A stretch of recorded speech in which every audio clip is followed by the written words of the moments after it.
shongo nipopotoro ndatengera hembe dzemwana. Imhosva rotenga hembe dzemwana tsoka dei dzinotenga hembe ndimani muzonyora futi paFacebook muchiti hey baba vachengeti mwana avatengeri mwana hembe. Ndinotenga hembe wakupopota wakupopota. Izvo kwangu utsvagei baba. Iwe ngochitenga zvihembe zvepingi kuti zvitese. Musikana zvindu musikana wakatakura musikana baby. I know. Ndini. Kwakaita mukomana. Ndoziva zvandakaita. Kwakaita mukomana. Achiita mukomana ndindoziva ndini baba. Musikana. Mukomana. Inharo here unodini?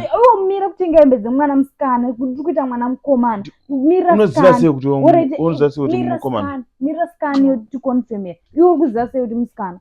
Ndozvakutomboda zvenharo. Iwe shaka kubatsirana neni kufunga sha. Unofana kubatsirana neni kutowisha kuti mwana wedu ati musikana. Unoziva mwana wedu akatoroorwa apo. Unoziva kuti ndokutoroorwewo. Mari yaroorwa unayo topfuudza tuchienda kwenyu. Saka tonifungisa nyaya dzakapera kudhara antika.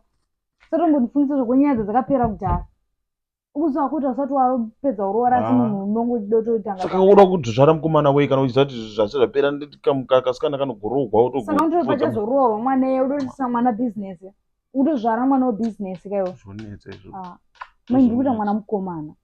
Zvonetsa. Maindi kuita mwana mukomana. Indotenga dzesikana wotenga dzechikomana. Ibo.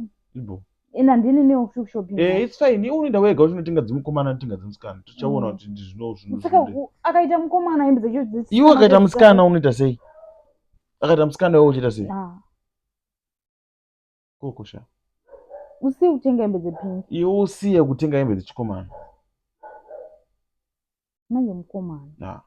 Ndinoda kuona izvo. Ndini undanharo neni ndindoziva zvandakaita ndindaita zvinhu.